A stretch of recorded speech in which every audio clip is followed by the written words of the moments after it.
It's close to the front, and I'm not sure which page it is. But there was one tree that she said was in good condition or okay condition. The rest are all in poor condition. In addition, Andy Toth has reached out to the neighbor to the west, and Dominic DeVito was the owner of that property. And he agrees with Andy that it would be better to take those trees down. And we've agreed in principle to work together to establish a planting plan between our mutual properties. So those were the two things we understood were remaining for consideration by the commission. And I'd like to just go over the transcripts briefly to explain to you why we came to that conclusion. First of all, page 38 of the transcript from the last hearing, Ms. Albin stated, so here's kind of my take on it. If we could settle on the big issues, the parking we've done. So you had established that the parking issue had been resolved. You went on to say the massing, the height, the FAR, the things that are hard for that ARC cannot do, we could then send it on to ARC and have them work on the rest of it. But I don't want them to get stuck where ARC says the building is too big. And you're like, you need to hear from us that we're okay with the FAR where it is. And Mr. Macri goes on down at the bottom of that page 39. I'm not too sure if we were not correct enough about what we were looking for. You pushed the second floor back, but I think what we were looking for is actually to have the whole building pushed back. Again, getting to that relationship between the curb and the height of the building. Mr. Macri also later on, page 43, says, again, the architecture, we'll let ARC kind of run with that because I'm seeing all kinds of interesting things that I have questions about, but I don't want to get into the detail. As I look at the picture, I see a stand of old growth trees behind the existing bank building on the slope. So we moved from, well, our understanding was that we're going to ARC next and have them look at these plans and work with them on the plans. And we also have mention of the old growth of trees. That's on page 43 of the transcript.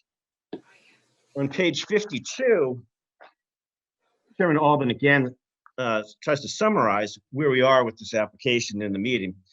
She says, okay, so guys, once again, we're all right with the FAR. You're still looking for the building to push back. You're looking to address the tree loss. Summarize? And after that, nobody really adds anything at all except for Mr. Fox on page 54, who says, I'm more concerned about screening the neighbors to the rear. And then page 66 of the transcript near the conclusion of the hearing. Again, Chairman Albin. So we're good to come back and do this one more time. And then I think we would send you on to ARC. And I say, okay. And she says, I'm not hearing bulk issues, but I think and I interrupted and said, it may be dictated, this meaning the bulk issues, though by some of Mr. Macri's comments and Mr. Fox's comments. To the extent there's a push both in the front and the back, we'll see that may impact that.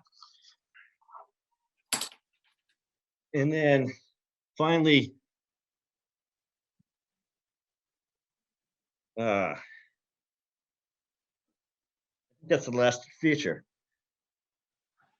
We left the meeting with that understanding that all those issues had been resolved, but for the fact that could we push the building back, maybe push it forward a little bit too, and deal with the arborist issue, the trees on the western slope, and everything else is going to go to ARC, and that would include trying to make this building look more like the Griff Harris building or look more like Fjord Fishery building. Those elements can be easily brought into, we think, this design by adding some of the trim features you mentioned, the color treatments you mentioned, the softening treatments you mentioned. That can all be done with ARC. Obviously, having gone to 3 meetings with you folks at preliminary and having had Granoff do a lot of alterations to the plans, we felt that was probably the most efficient way of doing it. And you seem to agree that we could proceed on to ARC if we just took care of those 2 other issues. So you could see why we were somewhat surprised at some of the comments yesterday in the briefing session about us stiff-arming the commission, about overreaching on FAR, about considering going back to 0.5 FAR, about not being responsive to architectural recommendations. All those things were just, we were sitting at home watching and we were just jaw-dropping until we had a chance to talk after the briefing session. So that's where we thought we were, and that's where we hope we are. I think you also got an email from Peter Berg today too, because there's some discussion as well about whether or not what was the reason for not having more neighbors come out in opposition to this? And I got from the briefing session that some of you felt that perhaps it was that the neighbors were nice, but they were somewhat naive and not very well educated on reading building plans. We had a meeting in January with some stakeholders, I'll call them, at the Coscob Library at your suggestion and Peter Berg's invitation. And we met with, I want to say it was about 20 people, but I think Peter remembers it being about 15. But they included 2 members of the RTM. They included people that I know are very much knowledgeable about building plans, such as Brad Markowitz, Jim O'Brien. Peter Berg himself is, as you know, the committee chair for the land use committee of the RTM. These are not people that are unsophisticated. And to his surprise, and my surprise too, the meeting for the most part was very favorable towards this project, both in its appearance, its size, its location, its service to the community, the moderate income housing aspects to it, all greeted very, very favorably. And I think Peter reiterates that again in the email today. He sent a previous email prior to the March meeting too, which pretty much stated the same thing. The only issue that the neighbors seemed to have for the neighborhood was this issue of widening Taylor Drive. And it was going to be by a few feet, but they just felt that the perception of not being pedestrian friendly was, the trade-off wasn't worth it. And so we left that to the commission for you to decide, because there was a recommendation initially when we had our workshop from DPW that we do create a 3rd lane, and we could do it fairly easily. And you'd only add about 1 to 2 seconds, according to our traffic expert, of pedestrian crossing time by implementing that 3rd lane. But it's okay. We don't need the 3rd lane if you feel that it's not necessary, and if you feel that the neighborhood's concerns in that regard are justified. But that's where we think we are. And I think this is, and I think we've always thought from the moment we first met with Katie, and then had our workshop, and then had subsequent meetings with staff, and then 2 previous hearings with you folks, that this is an ideal location for 6-110 use. And if you can't have a FAR of 0.86 at this location, where can you have it? So I do want to clarify that too. It's not 0.9 more. By making the changes that we've made, it's actually at 0.86. And we've also reduced the lot coverage by doing that, and the building coverage by doing that. We've added green features to this as well. And we're going to add more green features when we have the landscape plan going through ARC and when we come back to you. So I'd like to think we're at that place where we thought we were on March 10th, and all indications were that we were at, which is having addressed those 2 issues, or having to look at those 2 issues and see if we successfully brought the building back, and whether you're happy with the arborist commentary and our agreement with the neighbor up on the hill that we're going to do something. He wants the trees down, we do too, and we're going to do something together to screen that area. And also taking care of the neighbors to the rear when we go to ARC and when we come back to you with landscaping plans, et cetera. I'd like to think that we've addressed all the points that you've raised, and I'd like to think we can move forward with this really, really excellent project at a perfect location for this use. So, Just a second, Mr. Haslam. Victoria, you have your hand up? Yes, I do. Mr. Haslam, do you by any chance have the comments, the transcript of the comments that the commissioners made at the end of the hearing? Because each of us usually makes comments at that point, and I was wondering if you by chance have those. I have nothing other than the transcript from the March 10th. What would be at the end of the hearing? There's nothing. Of the application, she means. You were given the opportunity to do so by the chair person, and you added nothing more than what was already stated. As I said, the only thing was added was Mr. Fox saying that he was concerned about the screening for the neighbors to the rear. Because what normally happens is that that Chairwoman Albin will go person to person and ask each of us if we have a comment. And what Mr. Haslam is saying is that his copy of the transcript, there were no additional comments. The notes that I have is that what I had written in preparation for the meeting was that I was going to talk about the consistency with the Coscob architecture, and that I still did not feel that the proposed building was consistent with the architecture. I know we asked the question about the bulk, and we did not get objections, a lot of objections at the time. And if you recall, Mr. Haslam, we did discuss that yesterday, that it seemed that we were seeing the bulk somewhat differently yesterday. But I do know that in regard to the architectural style of the building, I kept referring, I know for myself and from my notes that I referred to Griff Harris, I referred to the post office strip, and that was a theme that I kept raising. At the same time, um, the commission was open to other architectural styles. So I believe that that addresses the inconsistency you're seeing. If I could, can you hear me? Yeah, we can hear you. Good. When Andy and I did read the transcripts, we both remarked on the fact that you did bring up on several occasions the fact that you wanted to have a Cos Cob Village feel to it, and you referenced those buildings, and other people referenced municipal buildings in the area too. We feel that that can be easily addressed, and we apologize if you feel that we weren't being responsive. It was our understanding that we were going to be going to ARC the next step, and we'd have this interchange with them, but we would be getting towards, knowing that that's what you want, getting towards that area. But before we started with doing the faux I did colonial, feel that you didn't respond to what I had asked you, and that even a small sketch in that direction would have given me more comfort. But on the other hand, I do have great faith in ARC's capacity to, as we mentioned yesterday, there are a few of them that they all live in town, obviously, and a few of them live in Cos Cob. And we know that they have a deep love for this community. So I have confidence in them. I was disappointed that I didn't get any kind of response to wanting it to fit better with the village. that was a misunderstanding on our part, because Yeah. the way I read your comments about don't spend a lot of money, don't spend a lot of time, just come back to us Yeah, I at the just March wanted 10th meeting. sketch. I thought it was, yep. I wanted something to say, here's how we could make it fit. I mean, you lived in Cos Cob for a long time too, so I know. I still do. Oh, I thought you had abandoned us. No, I'm out Stanwich Road. So I'm not in Central Cos Cob anymore in Sorry, 15 Andy, years. Yeah. We're But- not for sure the Stanwich people. Then anyway, go ahead. Yeah, Andy, So I was disappointed that sorry. no response. But on the other hand, the commission did not share my nagging about that specific issue at the time. Now, obviously, what has happened is I can tell you what has transitioned in our minds, and you were actually party to that discussion. What I believe has influenced the commission as I watch the process is we've also been working, as you know, on the new version of 6110.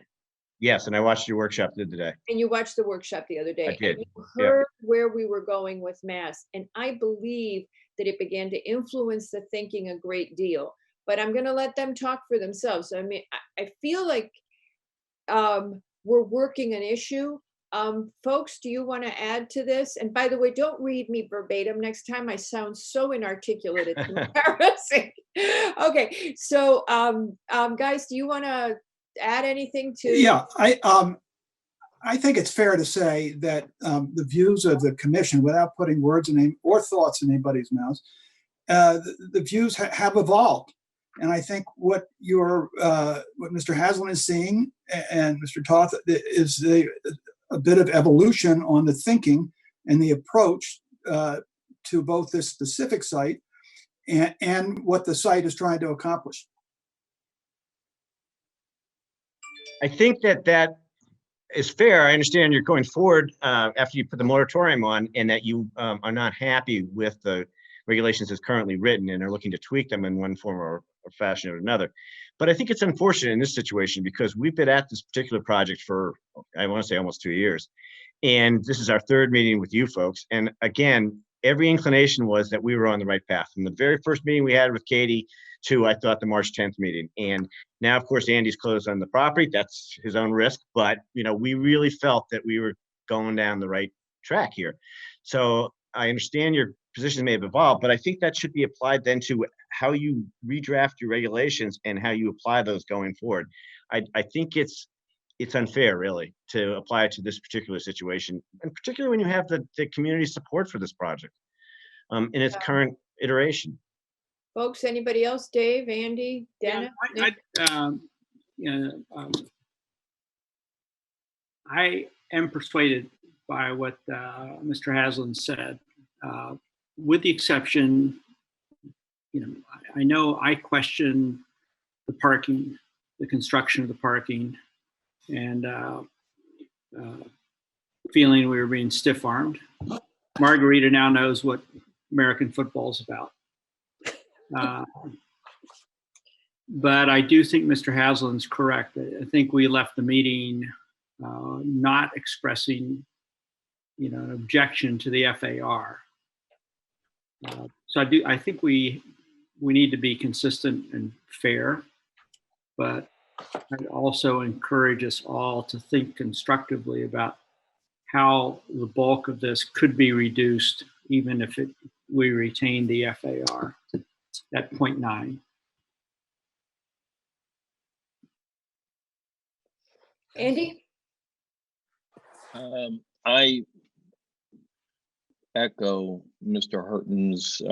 Hardman's views on the presentation. As I said yesterday in the briefing, I think I'm not as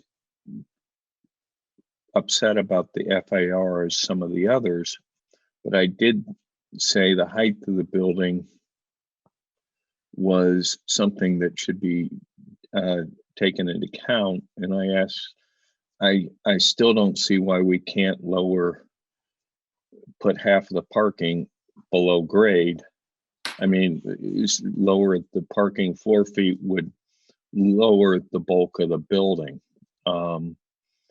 And I also mentioned that yesterday that we should get the bulk decided, the setbacks decided, and then let ARC do their job of making it fit into the character of the neighborhood. And I think we were very clear yesterday that this needs to look more like Griff Harris or the meat market and not like CVS. And I think Right.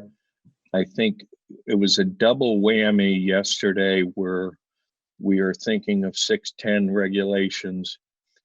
We didn't see anything new and it still looked like CVS. But I think it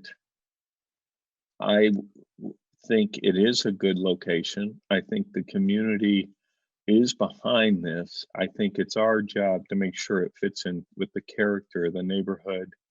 And I think if we could lower it at least a half of story and put the parking on the lower, 4 feet below grade, it would help the feel of the building.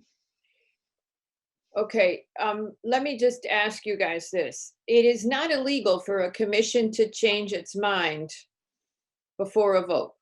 So there's nothing wrong with us if you guys have, as thinking progresses on a topic, even if you say you're okay with something at one hearing and you then feel differently about it at the next, if you have not voted, you're allowed to have your thinking change. It's disappointing for the applicant and it makes us unpredictable. Those are negatives, but it's not illegal. Dennis, you had your hand up. Yeah, no, I wanted to say something because Mr. Haslam, I think I've got some good news and bad news. The good news is I'm not voting on this. The bad news is I may be the minority opinion, but, and I stated this, I believe you were looking at me on the other project down by McDonald's, that I have come to the conclusion that these moderate income rules, the town does not get enough value back for the bulk that's created. And on your project on 100, when I looked at it again, I said, I feel the same way. I think it's a great site. I thought it would be eminently developable. I agree that the look can be changed and altered, and whether we go to ARC or not, I don't think that's the issue. I said that yesterday. It's just too big, and I don't want another CVS. Andy mentioned he doesn't want a CVS. The only way to get something that's not CVS is to reduce the size of the building, and we kept talking around that yesterday. So there's a trade-off facing the commission. Either we accept the, and I think it's a bit disingenuous to say that 0.86 is not 0.9. I think there's a trade-off that the commission has to make at this point, which is, do we grant the 0.9 in the bulk of this building, or do we accept far fewer moderate income units, which quite frankly, we can get into a whole discussion about what's happening in that market, and let this building be shrunk down I was trying to say not to 0.5. I was saying, well, let's start there. But I'm thinking a larger building, but not a 0.9 building. And I also think that there's might be something you want to look at because, quite frankly, as I understand the market, and I know you'd have to build this building, it'd be a year or two before you even have a shot at it. Greenwich land values in the last decade, or let's talk about 2 decades. You brought this up in the other building. 2 decades, this moderate income thing got hot because land was expensive, building was expensive, and we couldn't keep town employees in town. In the last decade, land has gotten cheaper, building hasn't, but the housing prices have not gone up. In fact, they've flattened. And if you want to use the majority of Greenwich, they're down. There is a possibility now with this virus, as I understand the rental market, which has been going up significantly in the last 5 or 6 years. I know I've owned properties and rented them. And it might even go up more now that the rents keep going up. So at this point in time, I'm not sure that you're not suffering from your own sticking in moderate income, which lowers it. Moderate income's capped. You can't get any more rent other than a very small increases. So my own belief, and I guess I'm the minority at this point, is the building is just too big. If you want to get it down below CVS, you don't really have a choice. The height as of right is fine. I wish we wouldn't go that high, but I think the only way to get this building that's more in character keeping of COSCOB, which mirrors the chairman's points and other points, is to shrink this building down, not to 0.5. We were talking about that, but some number in between where we get a few moderate income. But I personally am willing to give up all the moderate income to get a smaller building. And if there's another brilliant solution, I'd like to hear about it because I don't want the building this large. I do want it to look more like COSCOB. I think this is an urban building. And if there's anything we've said again and again and again in the POCD, we don't want it. So sorry you got caught in the last couple months. We've all been caught, so to speak, in what's going on. But I don't think that's the great, I mean, to attack the commission. Oh, I was not attacking the commission. Well, it surely sounded like it. Oh, I apologize if you took Maybe it I that way. misunderstood too. But it No, I certainly was just sounded like pointing, yeah, I mean, And to finish off, again, I like this site. I think it would fit nice. We really need to develop something. It's a premier site. I'm not sure you need moderate income to make this site work. Other sites that are less desirable and you're not going to get quite the rent. I think you're going to get premier rent on this location.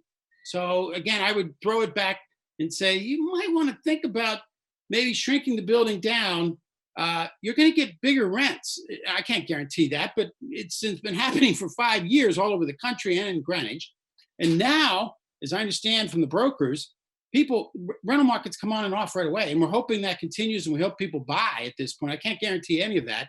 But the rent situation, which is what's driving rental income, is very attractive for an owner. And, I think he could have a win-win here by having a better looking building, a smaller building, one that fits into COSCOB neighborhood character, fits the commercial neighborhood, and at the same time financially be very successful. Unfortunately, we don't have those numbers. So I mean, and it sounds like I might be the minority, not even a minority, a gang of one, but that's how I feel about it.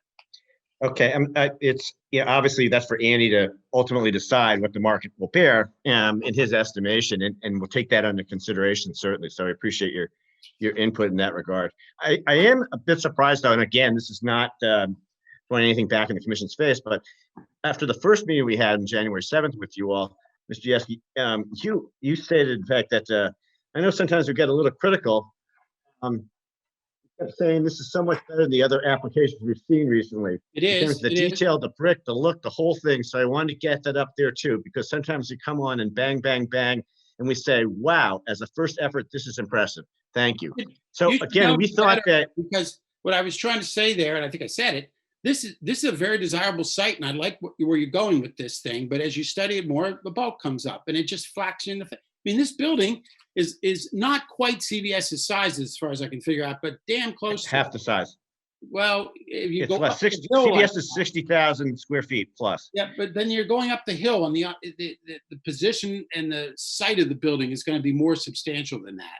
But And, you've got the backdrop of the escarpment, which you don't have, which I thought was a really good feature of this and I like property. that.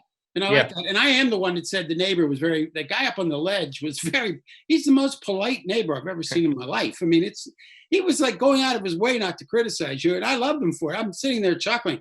I like the site. I really want to work and get this building as a win-win, both for the community and for the applicant, quite frankly. Thank And you. that's what I was saying there. Unlike other buildings, most of the other buildings we've seen are wedged in buildings that don't fit the neighborhood. This building can be made to fit the neighborhood if we address the bulk. And I don't, you knew I wasn't serious going down to 0.5, but I am very serious about not being 0.9. But remember, the good news is I don't vote on this application. So you're clear in terms of votes. Thank you.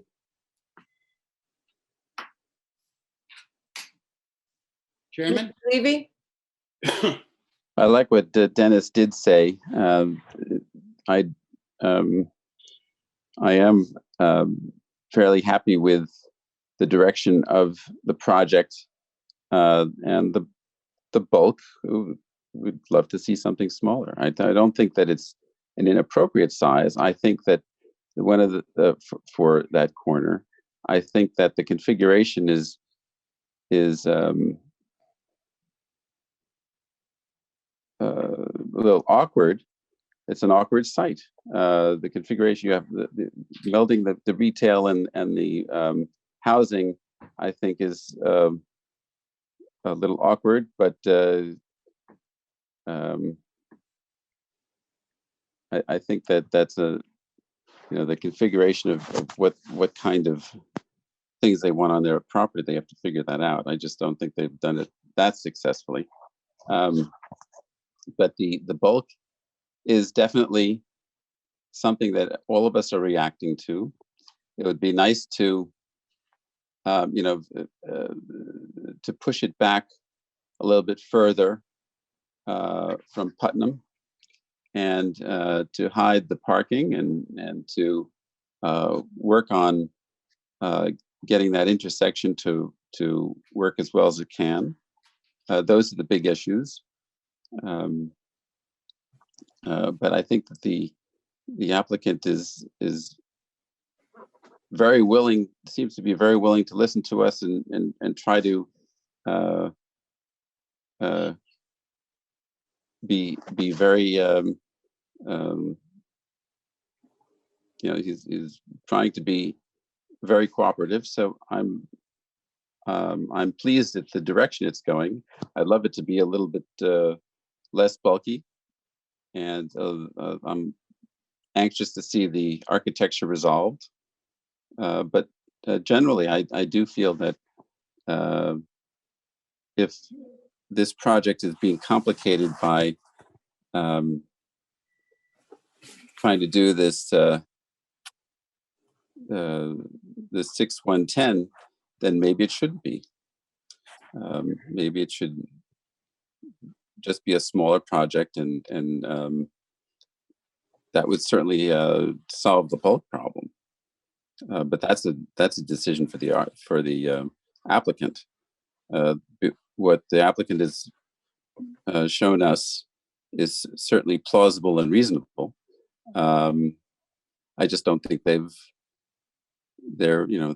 just in the process, and they haven't resolved a few issues.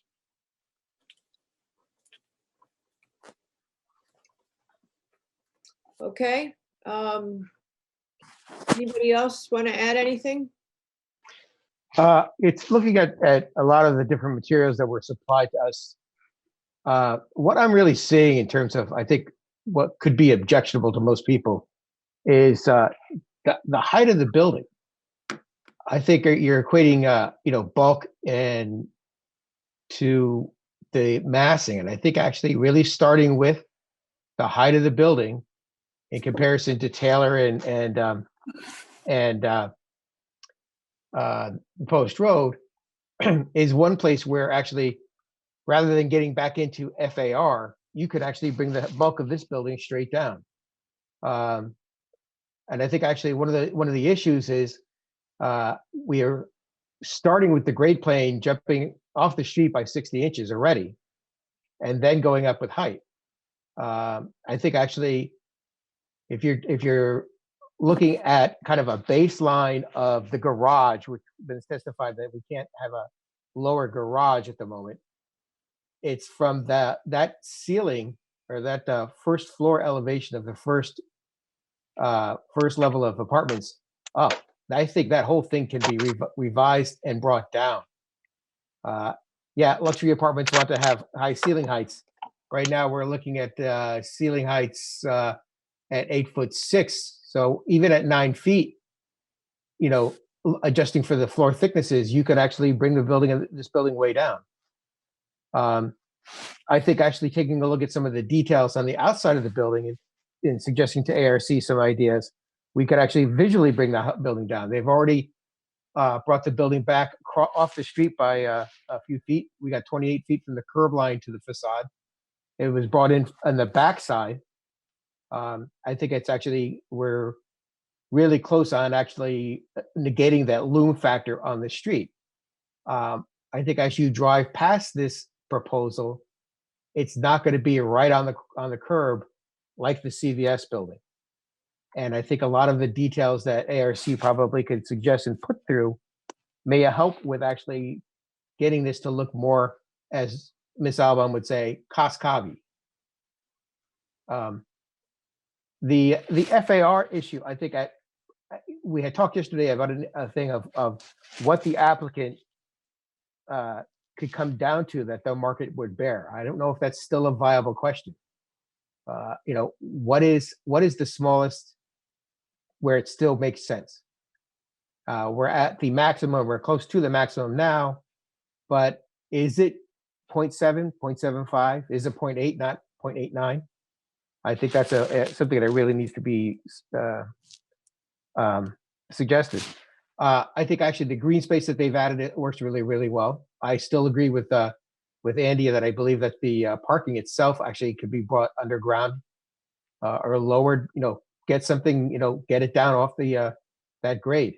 I still think that can be done, or try to explore that issue. But I think actually, as we talked about yesterday in the briefing, one of the reasons why this building is so tall is because it's sitting on top of its own parking.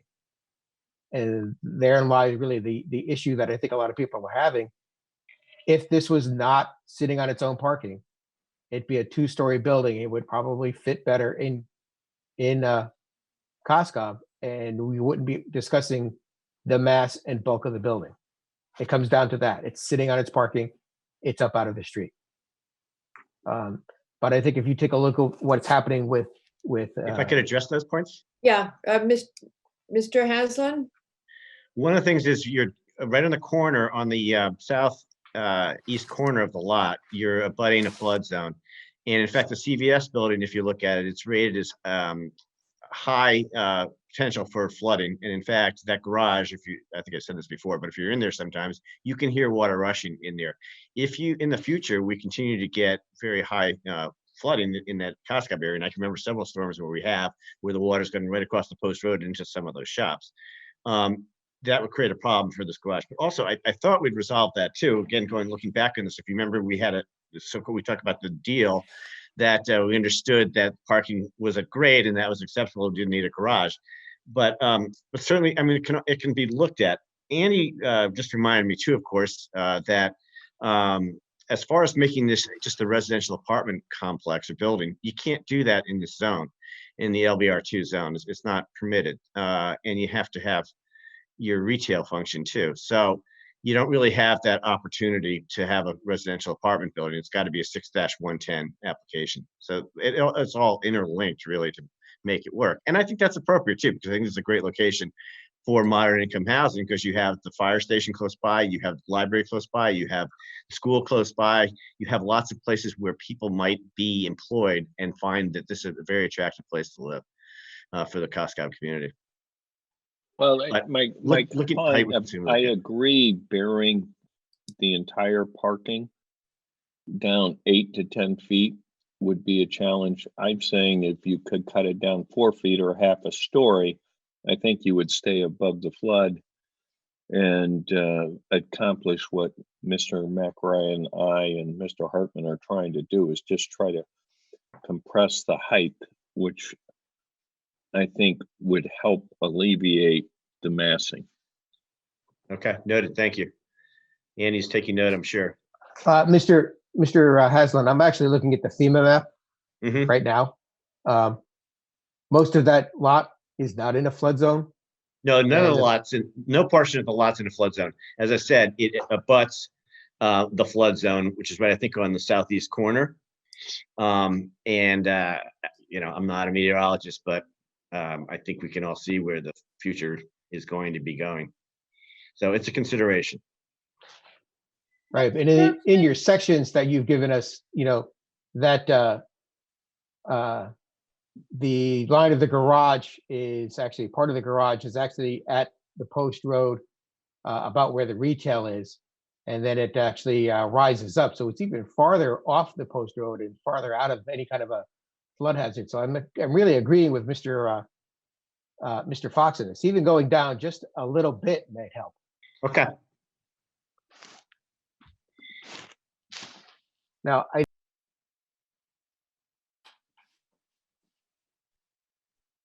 curious to know what the other members think of actually about just the physical height. We've talked about FAR, bulk of the building. Is that what I think is, I really like to know, is that what's kind of bugging everybody? Is it the height of this building? Is it just the whole mass? I mean, how do you see the building and its mass? Unfortunately, they meet the height regulation. They do. And I think the concern is, even though they meet the height regulation, the bulk is because they have 0.4 increase in the FAR. So what I think we're all saying is, sure, you meet the regulation of the height, but I think if the bulk can be minimized by lowering the height, I think it's a compromise that would benefit the neighborhood. I just got a text from Andy indicating that he thinks they might be able to cut in a couple feet and make that lower by 2 feet, which, if that's for consideration by the commission, that's what he just indicated to me. No, I think that 2 feet make a difference. There's no question that 2 feet could make a difference. You've set it back about 30 feet from the road. Why? And so, there all these things make a difference. Okay, we'll look at that. But I think but actually why- 2 why feet only could, why not 4 feet, not the 2 feet? I mean, why 2 feet, not 4 feet? I'm reading his text again. I misunderstood him. He said, we can cut grade possibly 2 feet and construction 2 feet for a total of 4 feet. So bring it down by 4 feet. that's a great start. Okay, well, start. Whoa. Okay, I said think, possibly Okay. too. Chip, but I think it's a start because, as we all know, the devil's in the details when you start doing grade, building height, structure, ADA access. So I think we all think it would be a great step, a good step in the right direction, but until we see it on a piece of paper, it's hard to kind of bless it. And so that's, I think, what we're saying. It's going to be hard to bless something without seeing a product. Isn't the entire lot on a bit of an incline or slope? So the devil being in the details, as Andy says, would apply to exactly where that 4 feet begins. If it begins on the top of the slope, you're not getting quite the advantage that you might get if it were at the lower portion. Right. Mr. McRae may have the actual numbers in front of him, or somebody might. I don't have them, but what the grade is, or what the slope and angle is, and what the difference is, lower and upper. Sorry, Mr. Haslam. One of the things that Mr. McRae has mentioned you originally talked about taking Taylor Drive and making it 3 lanes and adding a turning lane because people were concerned about the traffic. When you met with the neighborhood was not enthused with that idea. And Certain members of the neighborhood, yeah, yes. and Mr. McRae went in the opposite direction yesterday, which was, what if we went the other way and we narrowed Taylor to be a conventional 2 lanes wide? Apparently it's wider than that. And with the residual, we created a green area. Now, I think that may get into, that becomes, Katie, that's town right of way, right?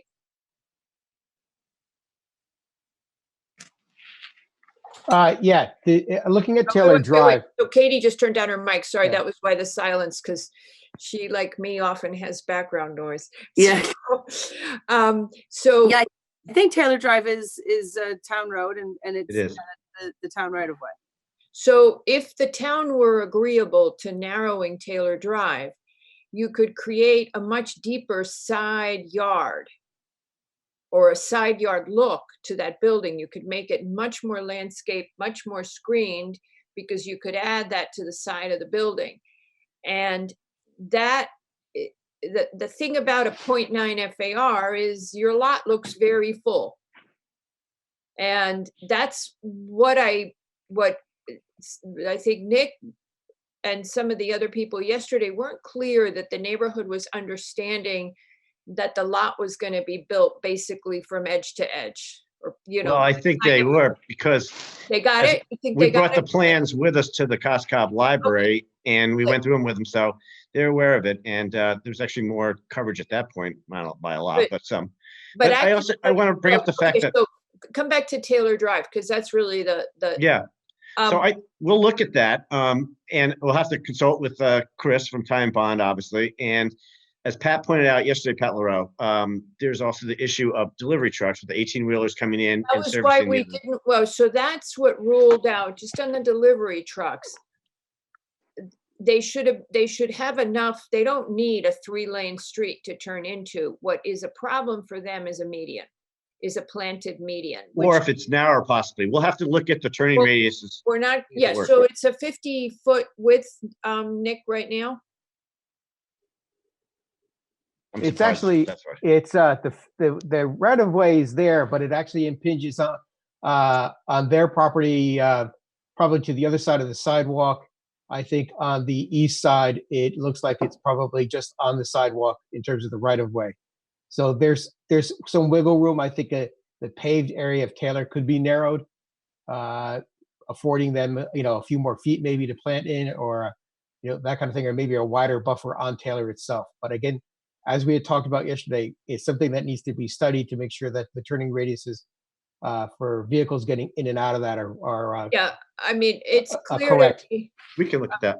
I mean, the delivery experience is that when you put a planted median and you've got a raised curb in the middle of a street, your trucks are going to drive right over it. And that's just what's going to happen, because they're not going to make the turn coming off of the post road otherwise. So it's something worth looking at. Okay. Again, you're addressing the fact that this building currently has it's a little building and it has very deep setbacks from the front and side. Right. And it has very wide sidewalk. That side setback right now, it's nice and wide and it's got a sidewalk. And if you could keep that, it keeps something for the neighborhood. Do you want to talk about the traffic at all? I know the neighborhood's been concerned about the increased traffic on Taylor. Do you want to, you've got someone here for traffic, right? I don't know if Chris is on. Oh, yes, believe so, but- I believe I saw his name. Hold on, Yeah. let me.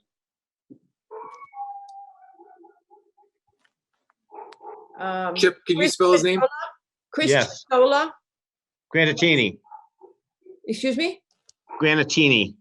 Oh, no, Chris Chitola you have here. Okay, I had hoped that Chris is gonna be on too, but in any event, we can look at it. But I have to say, my recollection from the neighborhood meeting was there was not so much concern about traffic coming out of Taylor, although everybody agrees it's a short light. You have to wait for it for a long time and it's fairly short.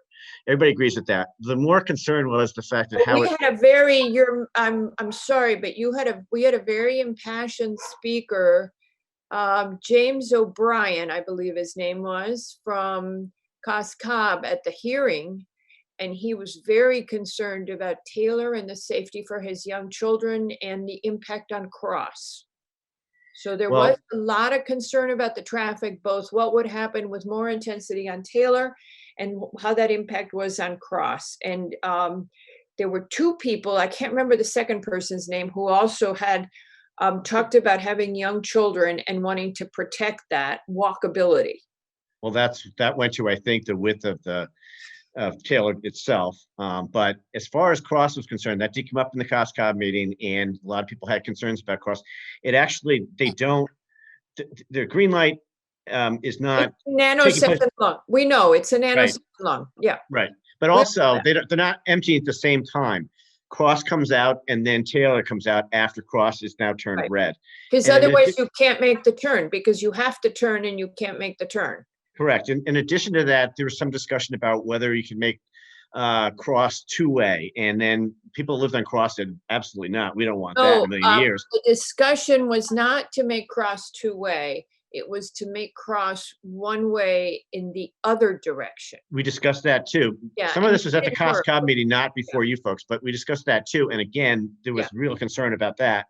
Yeah. And dumping it out onto Indian Field Road and whatnot. So I think at the end of at least our COSCOB meeting, everybody came around to the conclusion that there wasn't a whole heck of a lot we could do with Cross Lane in conjunction with this project.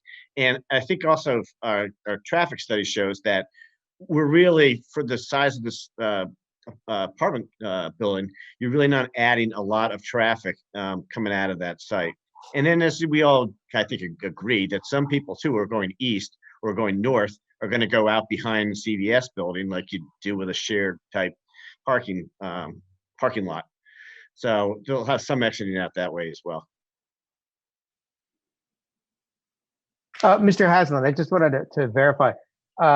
Has the traffic consultant, Ty Bond, have they addressed all of the beta comments from January? I believe they did. So I'm surprised that they still came up, because they showed up again on the engineering comments. I think those have all been addressed. And I'm sorry that Chris isn't on, but that's my understanding. We would have had him address them if he hadn't already. Okay. I think actually with engineering, we've got the resubmit prior to final. I think it's specific addresses back to them. If we move to final here, you've got, I guess, the zoning enforcement officers on board here. Engineering has a resubmit. Sewer's looking for flow calculations. Conservation had some questions. ARC, like usual. I saw the tree letter from William Kenny's office and understanding what's going on with the trees up on the ridge there. Again, I think that's a detailed landscape plan. So what's happening with the replanting there? I think that's kind of a weird critical thing, because the building is right on top of that property line, and I think a really good concerted effort to take a look at what's going to be planted there, what's going to grow where there, and actually what can be maintained there, because it's so close to the property line. How do you get up there and take care of it all? Quick question. I think you answered this once before. The bank that's there, Webster, is going to stay as a tenant. It's M&T Bank, and yes, they are planning to stay there. Okay. Yes. Okay.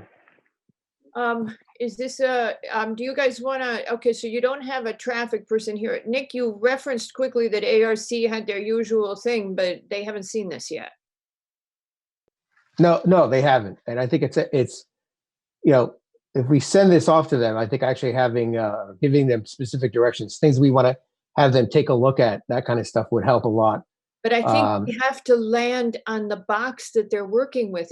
They can't do the FAR, and we can't, unless you guys are very clear what we have and what they're going to work with. I don't think we can send it to them until they know what they actually have to work with. That would just be my suggestion. Do you guys want to turn to public comment momentarily, or do you have somebody else who wants to speak, Mr. Hathaway? Well, before Mr. Adlin, I think actually it really to me, taking a look at the overall height of the building in relationship to Taylor and the Post Road is the critical thing. Okay. We can get on and on about FAR and this building, but it's that relationship and how it's perceived on the street. The building's been pushed, off the Post Road. Yeah, it could probably, in my opinion, be pushed more. The back's been pushed in, but let's squeeze from the top now. Let's push it down, that kind of thing. And I think that'll help with everybody's perception of bulk of this building itself. I have some ideas about maybe other things that could happen to the building that might help with its perceived height on the street, but we can get into that later. I have a question.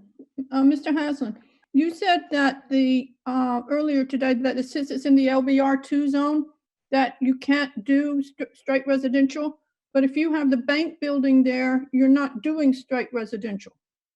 You're having a mixed use there. Would that solve your problem Not a problem. I think if you're looking at it, well, I don't have my regulations in front of me, but as I recall, what's permitted is use group 1 and 3, among others, and 3 would be the 6-110 use. I don't think you can get apartments in there without that, but I may be wrong. Maybe Pat and Katie can comment on that. I get my various moderate income housing projects confused. Yeah, that's the one where you can't have the first level be residential. So it has to be above commercial. So I can't do it above. Okay, I knew something was right. Okay, I would have thought of it otherwise. Like CGBR, LBR, you cannot, you can't have only residential. It's got to be above a commercial. That's right. That's right. Even though it's kind of strangely written Or because it looks like parking, it's right? only for, but it means on the first floor, right? Or parking. Or parking, Yeah, I mean, the idea being that you want to have continuous retail. right? Okay, thank you.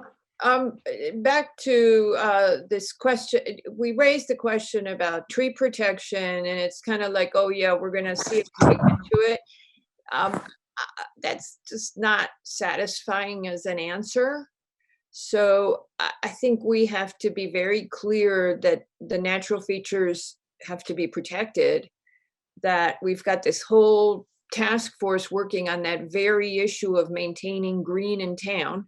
And there's no reason that we can't make development that's consistent with that.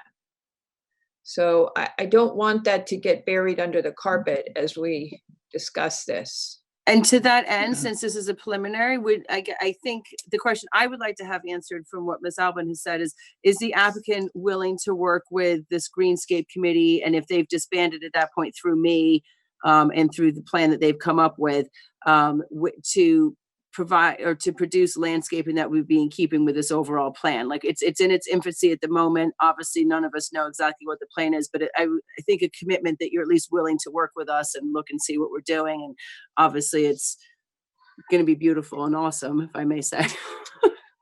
And I don't think it's going to be, it's nothing that is burdensome on an applicant, I wouldn't think, but I think at least just, I know Mr. Toth as a developer is been quite open to conversations like that in the past. So I think it would be I nice. just got a text from Sandy, Katie saying that's fine. Happy to work with you on that. Great. Yeah.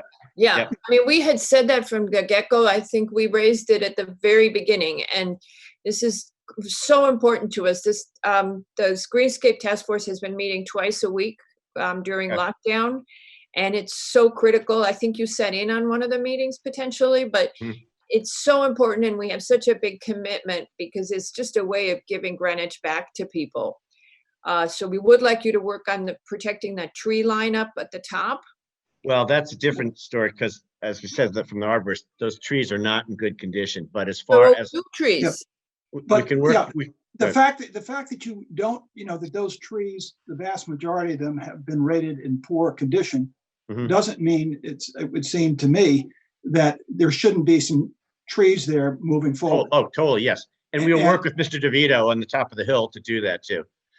Right. Yeah. So No, we agree. I don't know what the ratio is, but even if you've got rotting trees there and they have to come down, others have to go up, as I Yes. understand. Agreed. Yep. Unquestionably. It's not going to be just like a gravel slope or something like that. Okay, so you have, is everybody got go ahead, Katie? Can I ask a question about that? Because one of the comments, just looking back from at the transcripts, was concerned that those neighbors would be looking into the windows of you know, it goes both ways, obviously. So the planting that is proposed at the top of that ledge, would Mhm. that be such that it kind of screens each neighbor from each other? I If mean, that's what is, if that's what the owner wants, but they are pretty high. And then as far as Mr. Burke is concerned, to the north, his elevation is such that he's gonna look over the top of the building. He's still gonna have water views. But if, again, we're willing to do whatever we can to green it up yeah, there. no, I But was more thinking towards the west, actually. that's, yeah, that's, I think. The lower you make the building, the better it is because of the way the grade rises. Because those are the trees that we're talking about on top of the ledge, Yes, I right? understand. And that's the one that Andy talked to the owner of the property up on top of the escarpment, Right. Dominic DeVito, I think. The yellow house. And we actually have an email from him saying that, yes, I'm confirming that I want those trees to come down and that you and I will work in principle to landscape that area so that we're screened from each other and it looks attractive. Great. And I will provide that to you tomorrow, Katie. I just don't have it in my. No problem. Thank I'll you. forward it to you. Yep. And landscaping equals trees, is that correct? As well as other things? Yes. Okay, you don't have your traffic person here. You don't have anybody else that you wish to have speak. So do you want to turn it over and get some public comment and then we'll talk about this some more? Yes, that's fine. Okay, and we may not get any public comment, but let's see where it goes. We've got one hand up, which is Peter Berg. And Peter Berg, I am going to unmute you. And if you'd like, I can turn on your video. So let me know, and then you can turn it on your side. Peter Berg? There he is. Oh, sorry, Dan. Peter Berg? This happened to Peter the other day. You know, yeah. I'm happy to talk. There you are. Okay.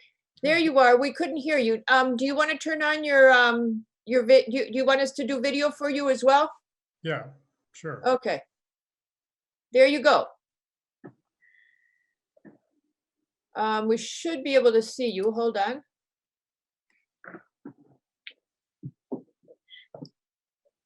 You have to start the video on your side.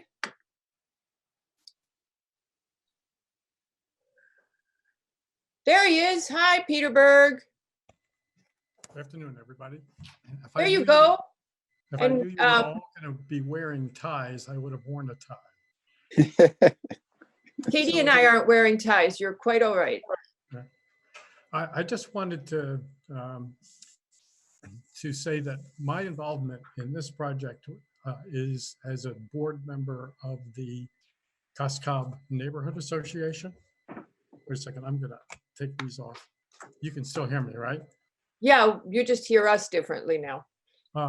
And that when we had that meeting, the sense of that meeting was that our goal is to have a pedestrian-friendly village.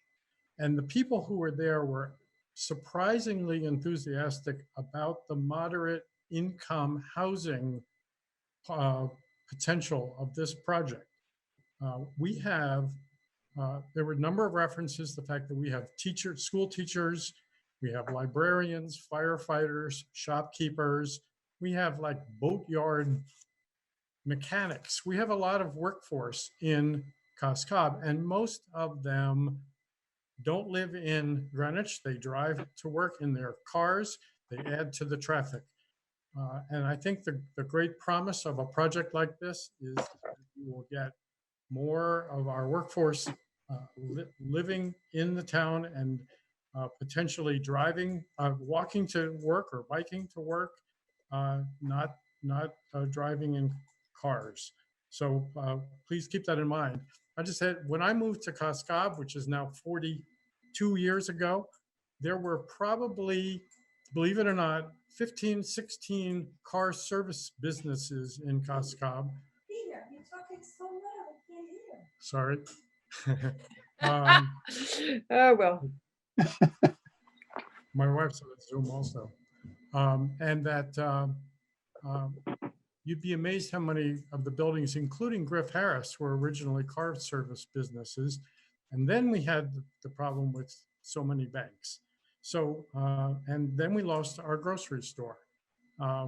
And as a result, the residents are driving to Acme or to Stanford to do grocery shopping.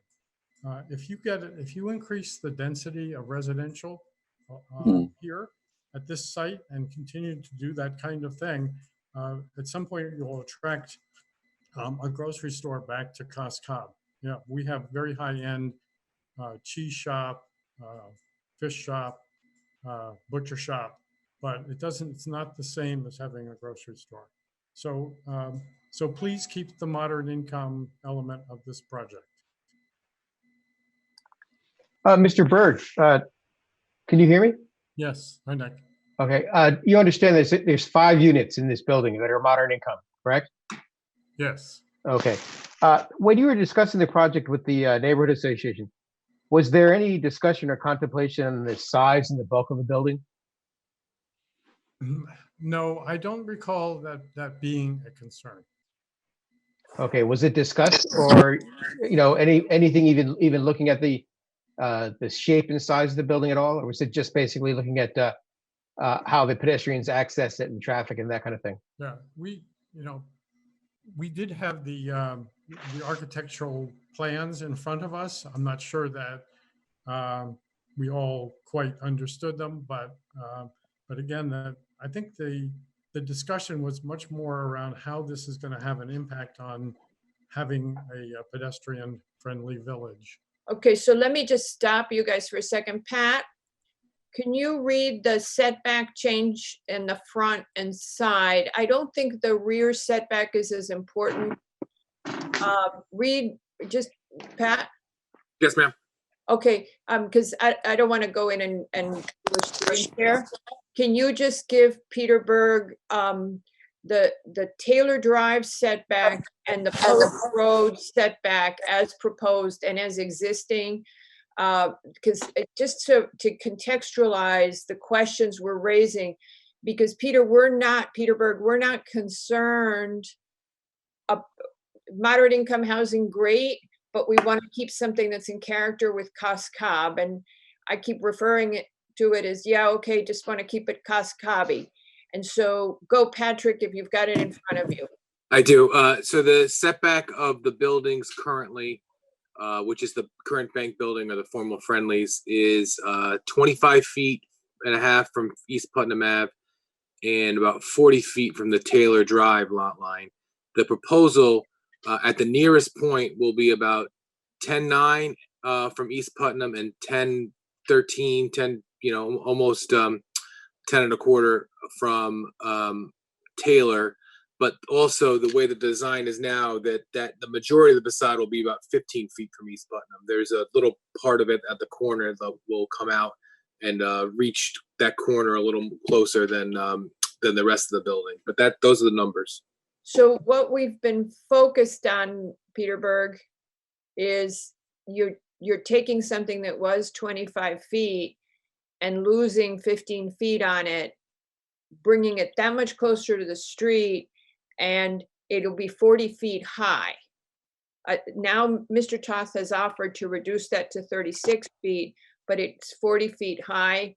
And so if you think about it, it'll create a loom factor on that corner. And that was what you're hearing from us, is mainly about the fit with the village and having the village feel proportionate to the human being. It's something that Mr. Levy talks a lot about, to have it be in human scale. And so we're very concerned about the setbacks, and sort of also, and this is my own private perspective, I've been concerned about it having a very industrial look, this building, and that's just not the Cos Cob look, except for the CVS building. So I think we're in agreement. I'm certainly in agreement with you that a pedestrian-friendly Cos Cob is a huge plus, because it supports all that new retail that we've been developing. So Mr. Berg, would you like to add something else? yes, am I on mute? No, you're not. Just go right ahead. We, So in the Cuscob neighborhood plan, it actually calls for someday bringing the Mill Pond Shopping Center buildings up to the street. I think that's a traffic calming measure. Having less setback will calm traffic. The biggest No, no. problem we have. there's I'm no just saying, the research biggest to problem that we document that. have in terms of having a pedestrian-friendly village is we have a 4-lane state highway running right through the middle. Yep. So anything we can do to calm traffic Yeah. on the post road is a plus. Actually, the calming of the traffic on the post road was from that SWRPA study that we all worked on. You remember we were involved in it in 2011? And Yes. that was to put the post road on a diet and narrow it to reduce the traffic. The Mill Pond idea was to put the parking in the back and to Right. move the buildings forward, but you would still keep a gracious setback. But I hear you. Okay, so if that's it, I'm going to change you back down to attendee. Does anybody else from the public wish to speak? I'm not seeing anybody. All you have to do, public, is raise your hand. I see a lot of names here, but nobody's got their hand up. Folks? Virtually raising your hand. Yeah, do you guys, I'm not seeing any hands up. I can see who's in the public, but I guess none of you want to speak? Nope, okay. So with that, oh, wait, there's a panelist who has their hand up. That's cheating, that's Victoria. Okay, Victoria, go ahead. No, I lowered my hand, sorry. Oh, okay, somebody did just raise their hand. That was my hand, but it was supposed Okay. to be lowered. Mr. Toss? Yes. Go ahead.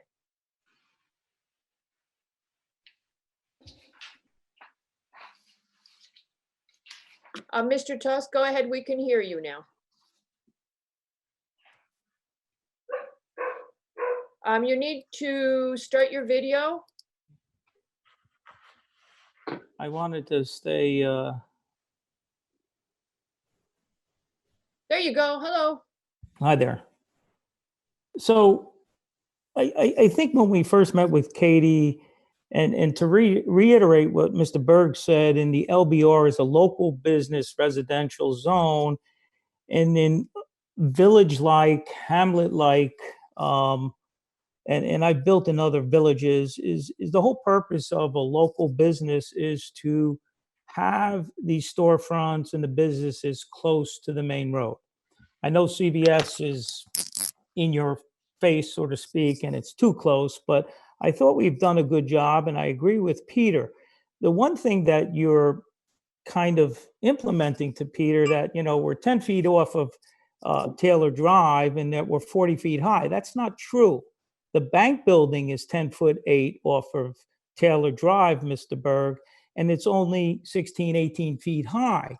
The main part of the building, or the bulk of the mass that the commission says, is probably 60 feet off of Taylor Drive. So it's not in your face. We purposely tucked it into the mountain or the hill so that it wasn't right in your face. And when you're walking on Taylor, you're not looking up 45 feet 100% into the sky. So I just wanted to clarify those two things. I think my team has done a really, really good job of pushing the building back for what you would like it to be. We've also pushed back the mass or the bulk of the building as far off of Taylor Drive. We set back the third story off of the post road. So we tried to push that back as per your recommendations. And, all in all, I thought it came out pretty well. Does anybody have any questions for Mr. Toth? Okay, I'm a broken record, how I feel. I want it to look like the village. I agree with you, and I'm not disagreeing. And I apologize if we did not pay mind to your comments in January's meeting in March. And I guess as a builder that's very much into design and construction, the white trim around the windows and the facade, the soffits and the fascia boards, it's very easily attainable, and we will be very cognizant of that. So I don't Well, want you to think that where you dismiss these. lost me the very first time at the very first meeting, you lost me personally when you said that this was a design that had been used in Brooklyn. And I remember I said to you that day, this is not Brooklyn. So I understand it. I was, if you wanted read the to look- notes, now that I've read the notes 3 times over, I was trying to take certain concepts of that building and implement them. The other thing is I have to disagree with everybody saying that CVS is an industrial building. It's not, Well, because industrial buildings have very large windows. It's more of a prison. Yeah, exactly. I know. That's the biggest, yeah. I mean, to be honest Well, with that's you. a lot better. Being in prison is better. Yeah, no, not right now. You don't want to be in prison right now. Well, I think actually, I think Miss Alban, I think it basically just kind of threw prisons under the bus. I think when I look at Coscob, I'm looking at a mill building. It's brick. It's got very small punctured windows. Right. I'm expecting something to be inside there, that being 100-year-old looms grinding away. Aren't you nice? I've never seen it that way. The neighborhood thinks it looks like a prison. That's the comment that we heard people made most often when it first went up. Yeah, I've seen prisons. That's no prison. Let's just say that. Yeah, I know. But I don't think actually, people at Mr. Toth, Costco have visited me, but that's the idea. And we can get, if Mr. Toth understands the first objective that we put into the POCD, the most important guiding principle is to maintain community character. But yes, we want it to be pedestrian friendly. We want it to be walkable, and we want it to look proportionate. So that the compromises you're throwing out, Mr. Toth, I believe are excellent suggestions. So does anybody have anything else for Mr. Toth, or do you want to add something, sir? I would actually, I am kind of curious about that question that Nick raised, which is this the lowest floor area that makes sense to him as a developer, or could it get lower? Like, what's the threshold there? Because obviously you've heard from the commission. I mean, we've kind of run the gamut, but I think it would be, since we're discussing it, we might as well see if there is an answer to that question. Yeah, and we left it seemed to me we left the briefing session yesterday with the open question to the applicant on this very issue, which I was just about to bring up, Katie. Just how much smaller this structure could be and still be viable. Mr. Haslam brought up the retail aspect, but that didn't really address the issue that the question we had at the end of the briefing. I think we even asked. Yeah, we asked the same question, I think, at 1205 East Putnam as well. It's that issue of we're at 0.89, just about 9. As we really take a look at it and sharpen the pencil on the numbers, at what point does the project not make sense or is unviable in terms of FAR? I think actually, we can understand that 0.5, which is the underlying zone FAR, is probably not attainable, but we're bending about 0.75, that kind of thing. Is it at that point? Is it 0.7? Is it 8? And I think it comes down to actually just understanding the economies that are into this through Mr. Toth's purview on this. He's the man with the numbers. So if I get back to Mr. Yaski's earlier comments, yes, housing pricing has gone down, especially in the backcountry in Greenwich, but commercial property, I don't believe, has gone down. This is a prime site. Unfortunately, it had to pay prime money for it. So what I did at 1205, not that I want to reference this in this meeting, but I know where the commission wants to go with the future of the FAR and the 6-110. So obviously we come in at, a great number, close to 9. We're at 0.86, which does mean something. In that application, when we received preliminary, I had come in and said, okay, I could split the difference. 0.75, 0.9 divided by 2 comes to 0.825. Okay. I thought that was a very fair solution, to the request. So I'm not 100% sure I could do that here, and what we did when we agreed to that, we also said that we were only going to do 3 moderate income as opposed to 4. And that we learned that we couldn't do that, but I'm very confused still about this. If you have a point, can it get rounded down or can it get rounded up? So I'm still unclear about that decision. So, and some of you guys have said this, that, maybe if we decrease the square footage of the building, maybe I can do 1 less moderate income, and then we can make it work and we can reduce the size of the building. So that would be something that I could possibly entertain, but I am definitely not going lower than that. I just can't. And then we seek alternate situations. Thoughts, people? Yeah, Margarita, this is Dave.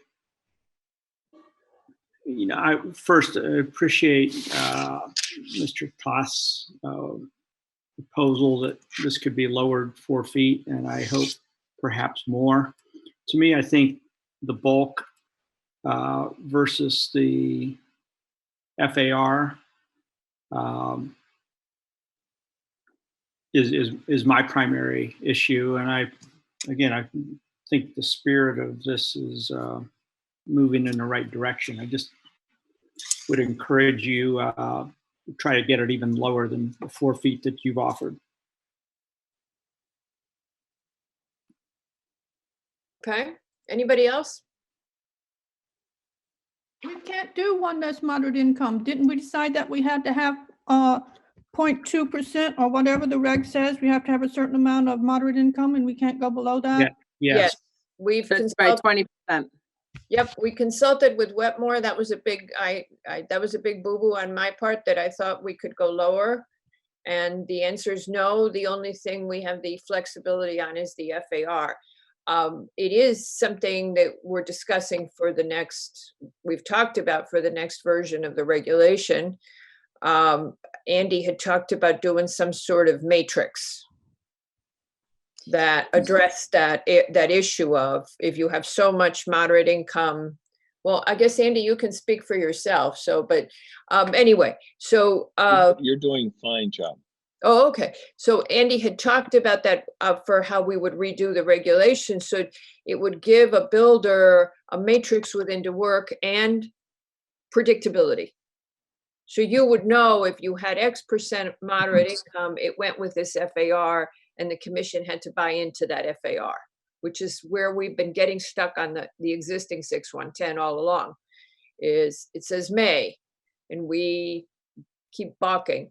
Okay. Anybody else have any questions for Mr. Toth? Comments?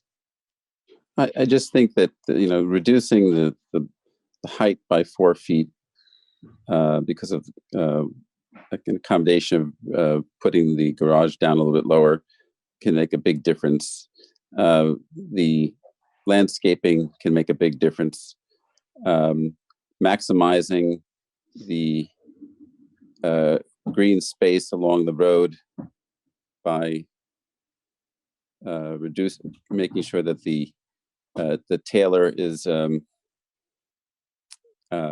of at a minimum width really could make a significant difference. That will really make that area feel very comfortable and pedestrian and residential even. There's a lot of things that the applicant is interested in doing, which is responding to our comments. I'm encouraged. Okay, Can I just say one other thing? of course. And I might shoot myself in the foot on this, but the engineering department, and this is getting back to the turn lane, it increases by 1'9", which crossing the road is one step. And my concern is, I'm willing to pay to change this to 3 lanes so that that right turn lane can go. We all know that that light is very long, and 3 to 4 cars can get out as long as everybody's paying attention at the light. So I am concerned also about my development. I'm going to be the owner. So I'm concerned about the cars queuing up if you have a single lane and make that less narrow, right? So what's going to happen is if people have to go north, they're definitely going to go through CVS. But if the queue is not that long, and it's probably only going to be in the peak hours, right? In the morning, afternoon, when people are coming home. And I just want to say, it's at my expense I'm offering that. I think I'm not sure it's a- what you're saying, because see, nobody makes a double lane there right now. And your queuing is gonna go up. As I remember, your trips per peak hour were not that significant. You're- It's not, but I live a mile away. I go there now a lot. I've been to the CVS, and like we all said, we cut through the bank, and we're not going to be able to do that anymore because we don't want to wait for the light. All I'm saying is that the engineering department is suggesting it. I'm agreeing with the engineering. I'm agreeing to pay for it. What happens after we get this thing rented up and we have 10 cars in the morning and 15 cars at night on queue, and it causes a major problem? Who is going to pay for it then? So you're saying if we don't widen it to 3 lanes, I just think that we should take one more last look at it in between now and final. Okay. And probably get traffic and engineering involved in it. Again, I know it was becoming a dead issue, but I'm thinking about, 6 months after the building is up and we have traffic flow, et cetera, et cetera. So that's all I'm saying. I think it's important. If you guys don't want to do it, it's one step of time for a pedestrian to get across the street. so but the take from the neighborhood was not in favor, right? That's because we were, That is correct. I just want to be on the record because I don't want DBW to come back and say to me later on, we really should widen that road, and now no, and in Town of fact, Greenwich has to pay for it. and in fact, we want to go, we were talking yesterday, as you heard us, of going the opposite direction and narrowing it so that you could have more planting on your side setback. I'm not in disagreement of that either. I just wanted to Yeah, state that so let's fact look that at it, because to be honest, I think what you're saying is we're kind of talking about these ideas without any data. We don't have any data. Let's look at the hard data. Let's look at what happens in any of those cases. Can people turn? What would the radius be that's possible? Would the queuing be on Taylor? Because yeah, you're right. Everybody cuts through the bank because that light is eternal.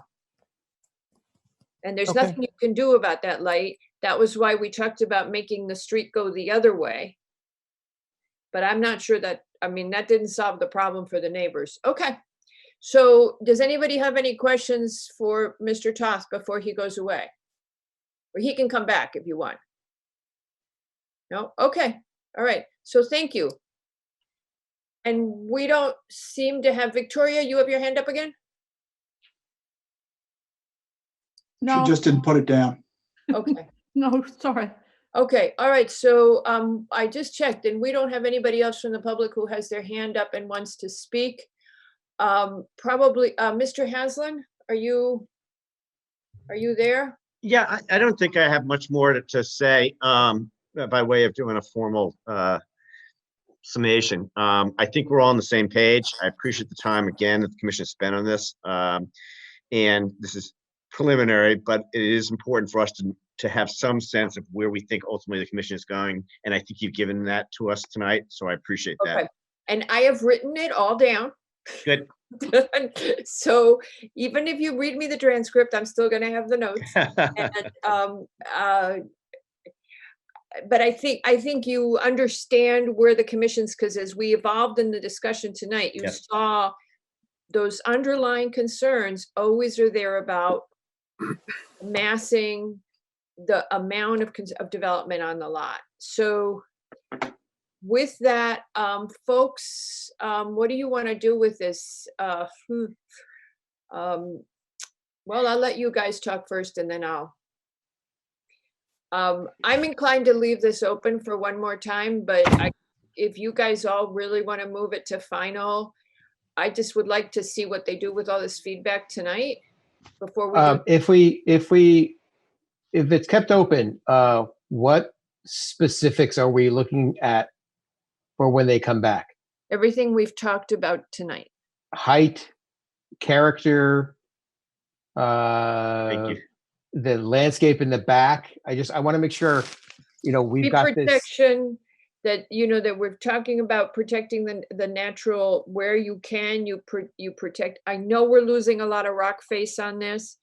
But what do you guys want? Talk about what you want to see. I And- think that the applicant has said that they want to, they've listened and they want to try to satisfy some of our concerns here. And I think we're all working in the same direction. I think that I want to give them a chance. But we keep I- saying that to them, and then they were quite surprised when they heard us yesterday. So we need to be very clear and very articulate about what we want to see. Well, Okay, so I think be it's pretty specific. straightforward now. to be specific, I think what I've heard here is that we want them to look at lowering the height of the building, either by through section, bring the roof down, that kind of thing, sinking the parking deeper into the ground, an adjustment to FAR. I think actually taking a look at the overall height, starting with the garage and going up. I think actually they're taking advantage of that full height in the LVR2 here. Maybe there's something there that can be thinned out to bring the height down so the perceived mass of the building is smaller. I think that's what everybody's big issue here. We're talking about FAR, but I really believe it's the physical size of the building in terms of just height now. So with those kind of things for the next time around for me.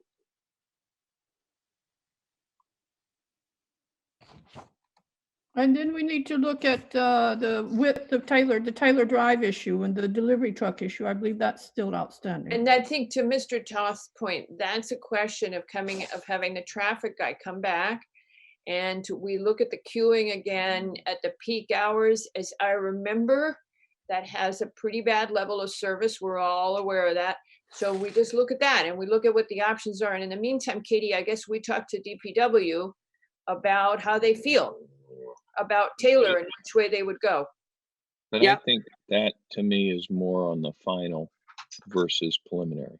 But he needs to know, doesn't he, which way he's going on Taylor, wider or narrower, before he. Right, but I don't think that's something, how much time does he have on this application? Till June. Because you need to go through, besides our engineering, you're gonna have to go through state DOT, and it's a lot of time. But don't forget that we have the state extension, the executive order extension, so we've got a long time. Right, I but- don't want to go to that full level because it's not fair to the applicant. Because we're meeting, and those executive order dates are on the assumption that nobody's going to work, and we are working. So I don't want to go that far, but we have the time, so we could do it during preliminary or we could do it during final. It doesn't really matter. Madam Chair, I just want to bring up a point though, that any new traffic data right now is not going to be valid. It's going to be the total anomaly. So it would have to. he did it before. He's got the Yeah, I traffic. know, I understand that. So if we're just, if we're reanalyzing the data and using that Yes. and applying that, that's fine. But if we're looking at new counts or whatever, I No, would not no, recommend that right now until No, life I is do normal. get into my car every now and then and drive around Greenwich and marvel at how there's nobody there. So, yeah, no, we get that, but he did the counts before. Right. No, I just want to make sure everyone understands what the Chip, what you were gonna data. say something? If I could just chime in on that, it doesn't really affect the site plan itself, other than some landscaping. So I'm hopeful we can do it before the next meeting, but who knows, as Andy said, with the state, with the town, whatever, I'd rather leave that to final, because then we can figure out which way we're going. And also, the neighborhood may have more to say about it too, and they may want to say it at final. So I'd Okay. rather do it then, All right. if possible. And the other thing I'd just like to ask about is, we did file to kind of do a placeholder with ARC. We'd like to start the discussion with ARC now. Are you okay with us doing that kind of simultaneously? Are you gonna be able to talk to them? It's gonna be a little tough. Are you gonna be able to do it with, what's your placeholder date? Whatever the next ARC meeting is, I think it's May. 15 Fifth? plus 2 weeks is May, yeah, early May? Yeah, I think actually before you appear at ARC, we really should be making sure that we are comfortable with the height. And I would be more comfortable with actually providing ARC our thoughts on what we're looking at in terms of the quote Coscaby feel. okay. Because I don't want them to kind of go blind into this. We've had a long discussion about this building, its design, its character, that kind of stuff. If we give them some thoughts and some place to start, you're not kind of reinventing the wheel in their discussions. Okay, I thought we had enough of a sense of the elements you're looking for to at least start discussion with ARC if possible, but and then we could kind of have this as a three-way conversation to a certain extent. It might be helpful to keep it going. And so the reduction in the height is gonna be at least 4 feet? Well, we'll look into it. Okay, but the initial number is maybe 4 feet? We're trying to hit, yep. Okay. And did we want to, I know that Andy had mentioned putting some of the parking underground, and that Mr. Hardman was also interested in that. Is that going to be on our list of items for the? I think just trying to dig down, to cut in and dig down as part of the overall height But you element. haven't done any kind of, Correct, you haven't yes. tested, you haven't done No. any testing, right? We have done some testing, but we may need to do more, obviously. I mean, you have no idea, really. I mean, every time we asked you, you've said, oh, the water table's too high, but you don't actually know that, do you? I can't recall, I'll tell you the truth. We did do I some mean, you bores, told us that the water table is high, and right? I Charlie know- did, yep. yep, I know it's high on Strickland. Hmm. And for sure, Andy, you were gonna say something because you leaned forward.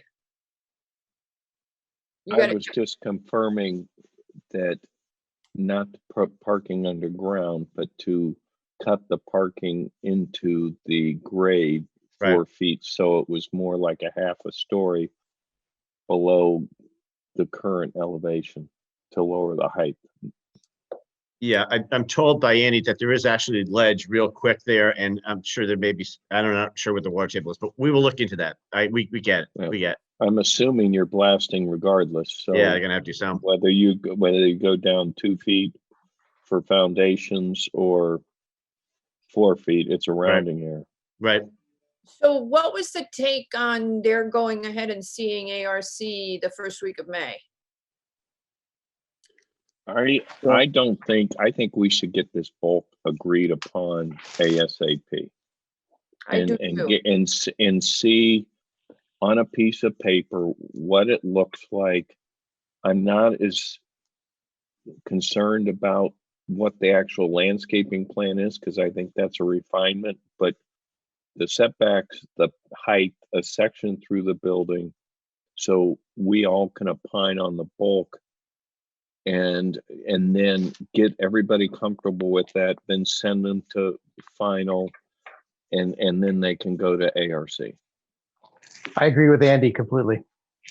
Okay, I do as well. Okay. And I had one more point that Mr. Toth had mentioned that at 12:55, he had been able to bring the FAR down to compromise between 0.75 and 0.90 and bring the FAR down to 0.825. That was on a If I different heard that project. correctly? No, Is that's that- a different project. That was 12:55.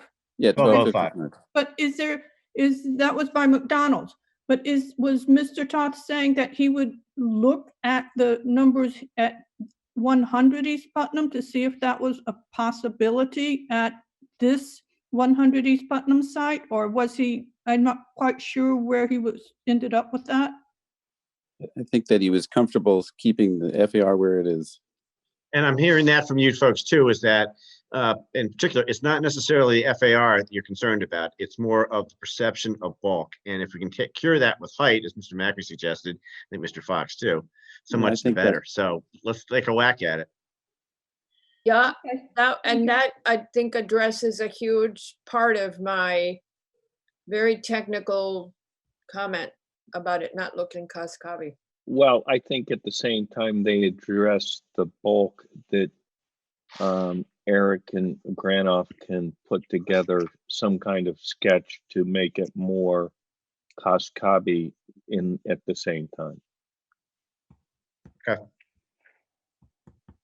Okay, so with that, we'll leave this open, and if you wouldn't mind changing your placeholder with ARC, so we can. That's fine. I'll just let Marisa know that we're not going to go forward at the next meeting, and we'll be submitting modified plans. And we hope to be in the next P and Z meeting. I think we can. My team can't chime in here, but at the moment, but I that's what we're going to shoot for. Mrs. DeLuca, Mr. LaRoe, could you arrange for that?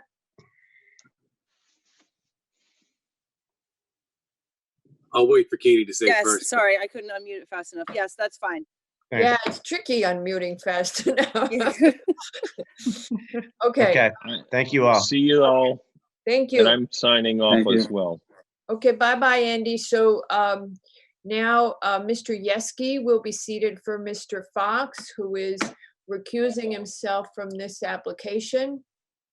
And this, we now go to our second application, which is Greenwich Hospital, final site plan and special permit at 5 Perry Ridge Road. And I believe that is going to be Mr. Cohen speaking. Madam Yeah. Chair, is there a particular setting that you'd like me to correct right now before we jump into the next No, item? no, it's good. Okay, thank you. We're good. There he is. Good. And would you like to have Michelle Cronin be able to speak as well? Only if she's dying to. Okay. All right. Well, in case she needs to prod you or, hand you any documents. Mr. Cohen, please go ahead. Hopefully, Mr. LaRoe has all our documents neatly organized somewhere. Would you like the presentation to go up, Mr. Cohen? In a second. But thank you. Thank you very much, Ms. Allen and members of the commission. Bruce Cohen representing Greenwich Hospital in this application for final site plan and special permit approval to allow interior alterations for the purpose of replacing the hospital's existing PET and CAT scan equipment and creating a mechanical room for the equipment necessary to support that new scanning operation. With me tonight are representatives of the hospital, Mike Walkensinger, the director of facilities management, and Anthony Caratali, the senior project manager, as well as our traffic consultant, Bernie Adler, who is here, and all of whom are able to respond to any questions that you may have. But essentially, this is a project for interior alterations only, and although that's not the normal kind of thing that the commission hears, because this is the H1 zone, and you'll remember that the H1 zone provides that any interior alteration of the building affecting more than 20,000 square feet of floor area within the prior 2 years requires a special permit approval from the commission, and that is what we're doing because, as I'm sure you'll recall, the hospital has been before the commission over the last 2 years with interior alterations that exceed that number. And we did provide a copy of a schedule that summarizes those prior applications. Right now, although the work that's being proposed is only a little over 1,000 square feet of interior space, it still requires your approval. Pat, is it possible to put up the site plan that shows that 3 colors? Pat? Yes, Mr. Cohen, I'm getting to it. Right, I'll be right there.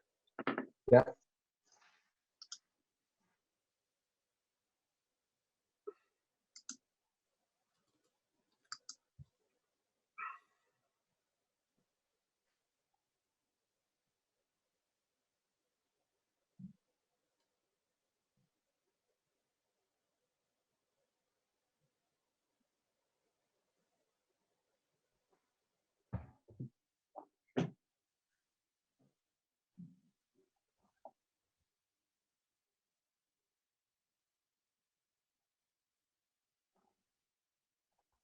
Here we are.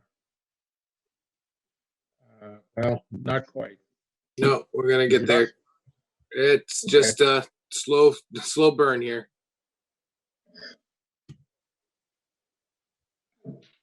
Ugh. Bear with me.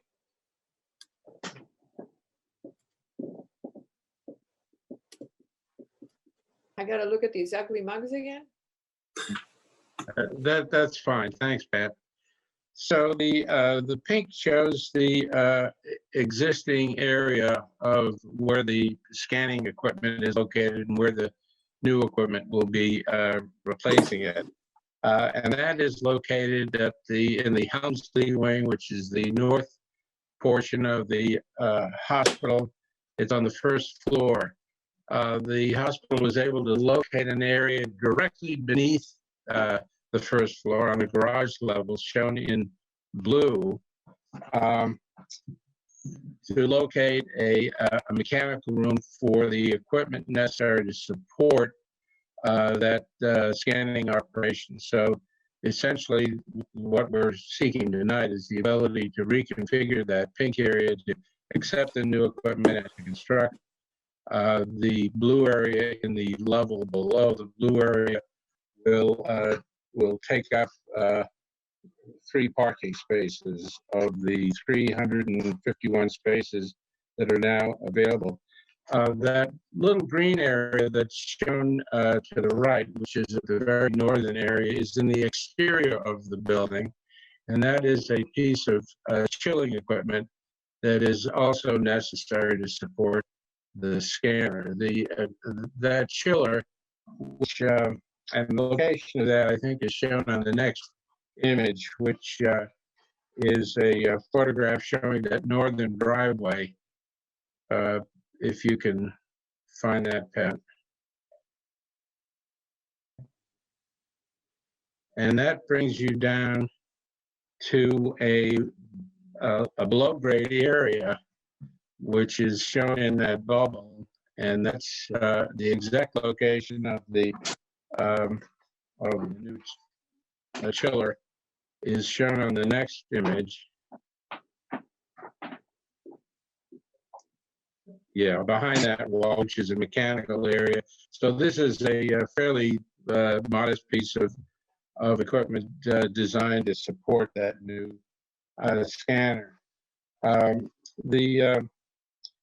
Because of the fact that the hospital is replacing 3 parking spaces in order to construct that mechanical room, we've engaged the traffic and parking consultant, Bernie Adler, to assess our parking needs, and he has provided a copy of an assessment that he did showing monitoring that he did on 4 separate occasions, beginning last January, noting that there were always a number of spaces available, and that consequently the loss of this of the 3 out of the 251 spaces would not impact parking availability, particularly in light of the fact that the hospital does a pretty good job of managing their parking requirements through a valet operation and through a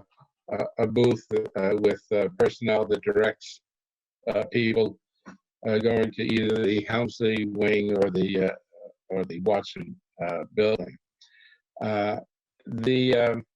The final aspect of this is also in terms of the parking availability, you will recall that the hospital came before you last year on their effort to convert all of their double rooms to single rooms, which was beginning before the present emergency, and will continue when it's over. That will reduce the parking demand in terms of visitors.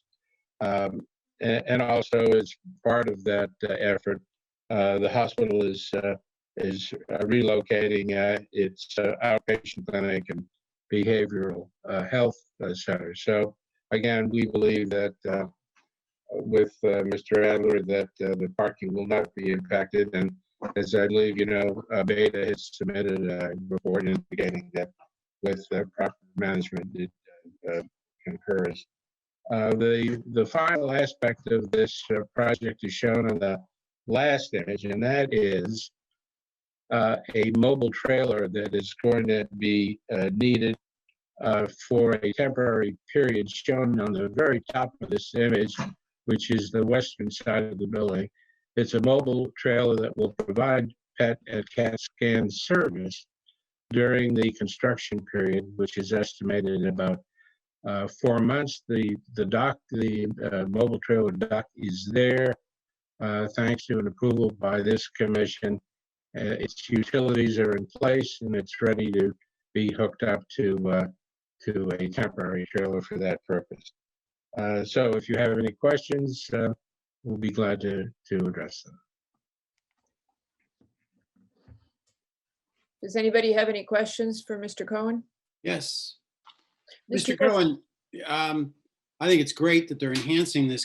What exactly are they enhancing? It sounds like a much bigger piece of MRI. I mean, is it just a better, faster kind of MRI, or is there something even above that? It's probably above that. It's a state-of-the-art equipment that performs PET scan and CAT scan services. It is for diagnosis and monitoring purposes at a level much higher than you or I have experienced so far. Is it as claustrophobic? In the future. Is it as claustrophobic? I don't think that's a zoning question. We love this. I mean, I love Thank you, Ms. this. Baldwin.